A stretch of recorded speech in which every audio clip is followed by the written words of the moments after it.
ఆహ్వానించినందుకు గ్రామ పటేల్ మానుగ పటేల్ గారికి, అదేవిధంగా పెద్ద మనిషి కాంగ్రెస్ పార్టీ సీనియర్ నాయకులు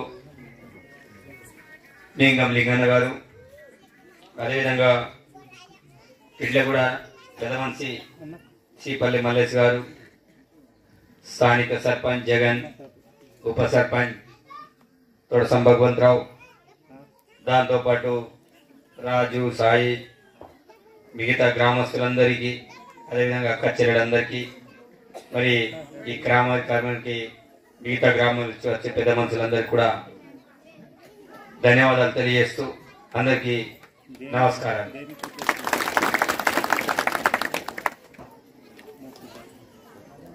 ఉట్టూరు మండలంలో మరి చాలా గ్రామాలలో తిరగాలి, కానీ డైలీ ఏదో ఒక కార్యక్రమాల వల్ల గ్రామాలను ఇంకా తిరగడం నేను ఇంకా ప్రారంభించలేదు. చాలా రోజుల నుంచి పటేల్ మా ఊరికి రావాలి అని విజ్ఞప్తి చేస్తే సరే ఈరోజు వస్తానని మీ అందరికీ మాటిచ్చా. మరి కొంత ఆలస్యమైంది రావడంలో, కాబట్టి మన్నించాలని కోరుకుంటూ, సరే మీరందరూ కూడా నాకు ఓట్లేసి చట్టసభలకు పంపించారు. నా లక్ష్యం కూడా ఒకటే, ఆనాడు చెప్పినా ఈరోజు కూడా చెప్తున్నా, పేదవాళ్ళు బీదవాళ్ళు ఏ కష్టాలైతే ఉంటారో వాళ్ళ కష్టాలని గుర్తించి ఆ సమస్యకు పరిష్కార మార్గాలు చూపడమే నా యొక్క లక్ష్యం. కాబట్టి మీ కష్టాలేంటో నాకు తెలుసు. మీరు ఎట్లాంటి ఇంట్లో ఉంటారో, నా తల్లిదండ్రులు కావచ్చు, నేను కావచ్చు, మీలాగా నింద్రమ ఇంట్లో ఉండే వ్యక్తిని. మీరు ఎన్నైతే ఆర్థిక ఇబ్బందులతో ఉంటున్నారో, నేను ఆర్థిక ఇబ్బందుల్లో పుట్టినటువంటి వ్యక్తిని. మీకు ఎట్లయితే రోడ్ లేకుండా ఇబ్బంది పడుతున్నారో ఇట్లా కూడా వాళ్ళు మా గ్రామానికి కూడా అదే రకంగా రోడ్ లేకుండా ఇబ్బంది పడినటువంటి వ్యక్తిని. కరెంట్ లేకపోతే బాధలేంటి, నీళ్ళు రాకపోతే బాధలేంటి, ప్రతి ఒక్కరి బాధ నాకు తెలుసు. కాబట్టి ఆ బాధలన్నీ తొలగిపోవాలంటే కంపల్సరీ చట్టసభలో వెళ్ళాలి. చట్టసభలో వెళ్ళినప్పుడే మన ప్రాంతానికి ప్రత్యేకించి నిధులు తీసుకొచ్చి ఆ ప్రాంతాన్ని అన్ని రకాలుగా డెవలప్మెంట్ చేయ ఆలోచనతోటి ప్రజలు మీ అందరికీ సేవ చేయడానికి నేను రాజకీయాలకు వచ్చా. కాబట్టి ఆ సేవ చేసే అవకాశం నాకు కల్పించారు.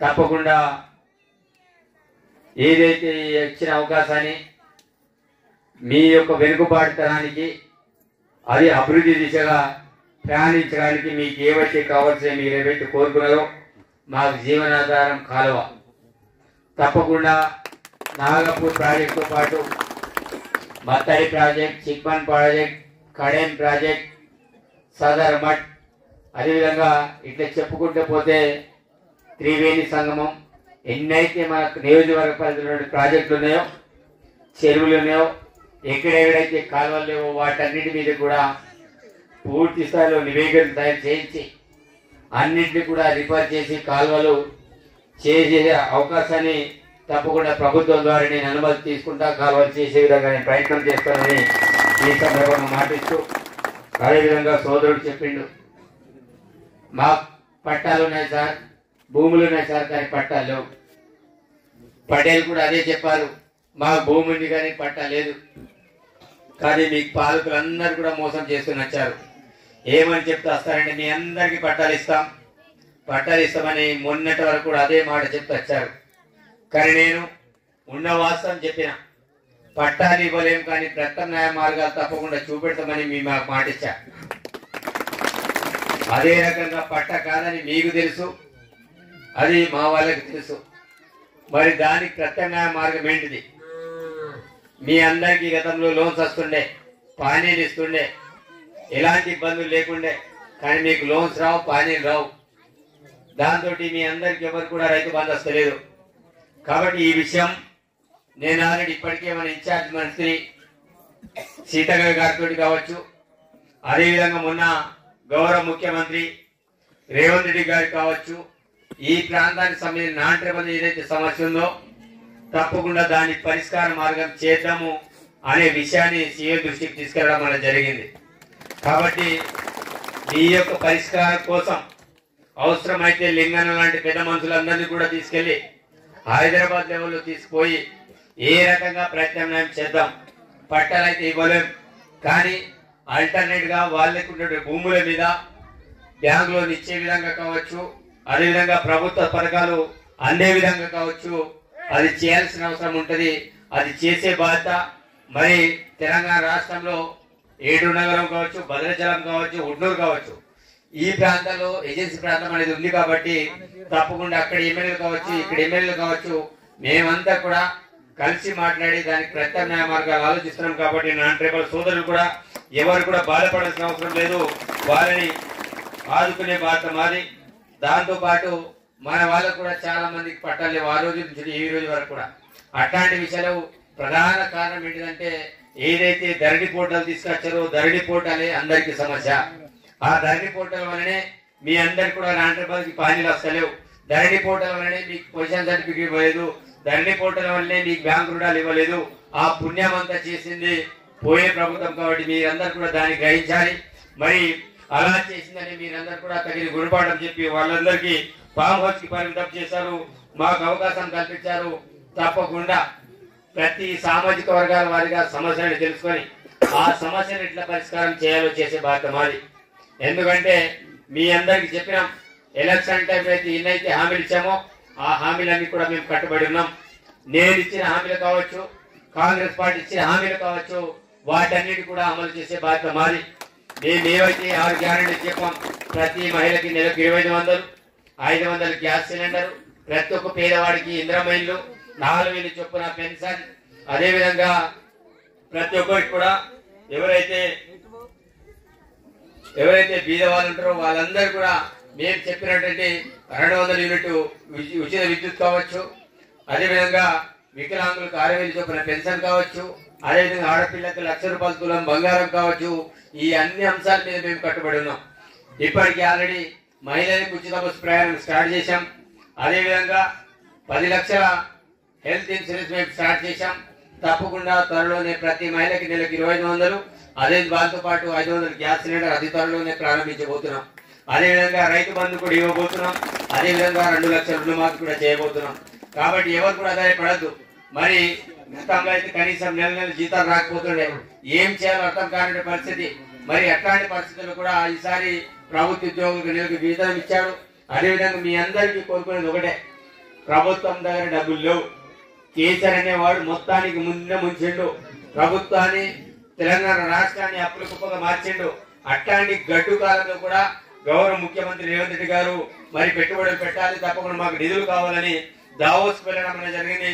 గౌరవ ముఖ్యమంత్రి వచ్చిన వెంటనే మిగతా ఏవైతే స్కీమ్లు చెప్పామో ఆ స్కీమ్లను కూడా పూర్తి స్థాయిలో అమలు చేసే బాధ్యత మాది. కాబట్టి సోదరులారా చాలా మంది మీకు రెచ్చగొడతారు, అరే మీకు రుణమాఫీ చేస్తలేరు కదా ధర్నాలు చేయండి, మీకు రైతు బంధు వస్తలేదు కదా ధర్నాలు చేయండి. అదే సోయి ఉంటే ఇప్పటికే నిజంగానే డబ్బులు ఉంటే ఇప్పటికే రైతు బంధు పడుతుండే, మీకు అన్ని రకాలుగా సౌకర్యాలు అవుతుండే. కానీ ఈ రోజు ప్రభుత్వం దగ్గర డబ్బులు లేవు, అప్పుల గుప్పగా మార్చేసారు. కాబట్టి మీరు కోరుకునేది ఒకటే, మేము ఇచ్చిన మాట 100 రోజుల్లో అన్ని అమలు చేస్తామని చెప్పినాం. ఏ రోజు కూడా గవర్నమెంట్ ఏర్పడిన వెంటనే అన్ని చేస్తామని చెప్పలే. మాకు 100 రోజులు టైం ఇవ్వండి, 100 రోజుల్లో 6 గ్యారెంటీలు అమలు చేస్తామని మాట ఇచ్చాం. దేవుళ్ళ మీద ప్రమాణం చేస్తాం, బాండ్ పేపర్ రాసిచ్చాం. కాబట్టి అది చేసే బాధ్యత మాది. మీరే నమ్మకంతో అయితే మమ్మల్ని గెలిపించి అసెంబ్లీకి పంపించారో, ఏ రకంగా అయితే ప్రభుత్వాన్ని ఏర్పడే విధంగా అన్ని నియోజకవర్గాలు మమ్మల్ని గెలిపించారో, అదే మీరే నమ్మకంతో అయితే మాకు గెలిపించారో అదే నమ్మకంతో మేము ఇచ్చిన హామీలకి కట్టుబడినాం. అది చేస్తామని కూడా ఈ సందర్భంగా మాటిస్తూ, మరి ఇల్లు తప్పకుండా ఇల్లు లేని ప్రతి పేదవాడికి ఇల్లు ఇచ్చే బాధ్యత మాది. ఆనాడు మేము ఇందిరామిల్లు ఇచ్చాం, మళ్ళీ ఈ రోజు కూడా మేము ఇల్లు ఇస్తున్నాం. జాగాలు లేకపోతే జాగతో సహా ఇల్లు కట్టించే బాధ్యత మాది. నీళ్లు మరి మిషన్ భగీరథ ద్వారా ఏమేమైందో మీకు తెలుసు, ఎక్కడ కూడా నలాలు పిడిచేలే. తప్పకుండా మిషన్ భగీరథ విషయంలో ఖానాపూర్ నియోజకవర్గంలో కూడా మొత్తం కూడా విజిలెన్స్ ఎంక్వైరీ రాస్తా తప్పకుండా ఎక్కడెక్కడైతే ఇచ్చేశారో తప్పకుండా ఆ యొక్క ఏదైతే కమిషన్ల కోసం ఏదైతే మిషన్ భగీరథ చేశారో ఆ విషయంలో తప్పకుండా సీరియస్ గా తీసుకొని, ఎందుకంటే నల్లలు పిడిచేయకుండా నల్లలు పెట్టినట్టు, పైప్ లైన్ వేయకుండా పైప్ లైన్ పెట్టినట్టు ఇష్ట రీతిన లక్షల కోట్లు ఈరోజు ప్రజాధనాన్ని దుర్వినియోగం చేశారు. నిధులన్నీ కూడా ఒట్టిగా బిల్లులు పెట్టేసి కాజేశారు. కాబట్టి ఈ విషయాన్ని కూడా ప్రతి ఒక్కరు కూడా తెలియస్తూ మీకు నీరు అందించే బాధ్యత కూడా ఏ రకంగా అందించాలో ప్రభుత్వం ఆలోచిస్తుంది. అదేవిధంగా సీసీ రోడ్లు కావచ్చు, అదేవిధంగా బీటీ రోడ్స్ కావచ్చు, వాటర్ సమస్య కావచ్చు, మీరు ఎన్నైతే సమస్యలు చెప్పాయో ఆ సమస్యలన్నీ కూడా నాకు సంపూర్ణంగా అవగాహన ఉంది. ఇల్లు లేని వారి సమస్య నాకు తెలుసు. కాబట్టి తప్పకుండా డోర్ టు డోర్ విజిట్ చేస్తా. ఈ 5 సంవత్సరాల పాటు మీ వెంటుంటా, మీ ఆలోచన విధానాలు తీసుకుంటా, ఎక్కడ ఏ ప్రాంతంలో ఏం చేద్దామని మీరు నాకు సలహా ఇవ్వండి. 24 గంటలు అందుబాటులో ఉంటా. ఇంకోటి, మీరు దళారులు ఎవరు కూడా నమ్మకండి. దళారులు అనే వాళ్ళు మోసం చేస్తారు. మీ దగ్గర డబ్బులు తీసుకొని మీకు పెన్షన్ ఇప్పిస్తాం, లేకపోతే ఇల్లు ఇప్పిస్తాం, లేకపోతే 500 గ్యాస్ సిలిండర్ ఇప్పిస్తామని దళారులు మీద రాస్తారు. అలాంటి దళారు వ్యవస్థను మీరు ఎవరు కూడా నమ్మకండి. మీకు ఏ సమస్య ఉన్నా డైరెక్ట్ నాకు ఫోన్ చేయండి. 24 గంటలు నేను అందుబాటులో ఉంటా. నేను ఉండేది ఉట్టూరు. రాత్రి 1 గంట అయినా 2 గంటలైనా 3 గంటలకైనా తప్పకుండా నాకు ఫోన్ లేపే అలవాటు ఉంది. ఏం ఎమర్జెన్సీ ఉన్నా నాకు ఫోన్ చేయండి. అదేవిధంగా హాస్పిటల్కి వెళ్ళినా, నిమ్స్ కావచ్చు, హైదరాబాద్ కావచ్చు, ఎక్కడికి మన వాళ్ళు వెళ్తే అక్కడ మీకు ఏమైనా సమస్య అనిపిస్తే, నా అవసరం ఏమైనా ఉంటే తప్పకుండా మీరందరూ కూడా నాకు ఫోన్ చేసి తప్పకుండా అడగచ్చు. ఆ సమస్య పరిష్కారం కోసము నేనున్నానని మాటిస్తూ, మరి ఈ రోజు నన్ను ఆహ్వానించి నన్ను ఘనంగా సన్మానించినందుకు తప్పకుండా మీ అందరికి నేను రుణపడి ఉంటా. మీ ఏ సమస్యలైనా, నాన్ ట్రైబల్ సమస్యలైనా, మన వాళ్ళ సమస్యలైనా, మరి పార్టీలకు అతీతంగా, కుల మతాలకు అతీతంగా, మరి అందరికి సరిసమానంగా నేను, ఎందుకంటే మీ అందరి వాడిని, ఎవరికి కులానికి మతానికి చెందిన వ్యక్తిని కాదు. కాబట్టి మీ ఆశీస్సులు ఎల్లప్పుడు ఇలాగే ఉండాలి. అదేవిధంగా అధికారులు పార్లమెంట్ ఎలక్షన్స్ వస్తాయి. తప్పకుండా రాహుల్ గాంధీ మనం ప్రధానమంత్రి చేయాలి.